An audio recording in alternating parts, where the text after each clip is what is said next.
ایران کا امریکی حملوں پر پلٹ کروار، اردن اور کویت میں امریکی فوجی اڈوں کو نشانے پر رکھ لیا۔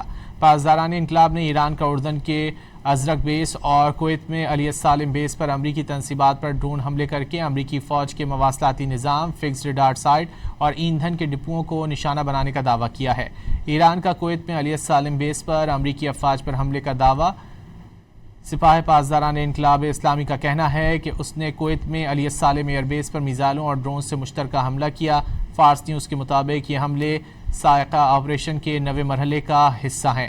ایران کے سرکاری نشریاتی ادارے IRIB کی جانب سے جاری کردہ ایک بیان میں پاسداران انقلاب نے کہا کہ انہوں نے اپنے نصر 2 آپریشن کی 8ویں لہر کے دوران ایک CRAM پیشگی اطلاع دینے والے ریڈار اور امریکی فوجیوں کے جمع ہونے کے مقام کو نشانہ بنایا۔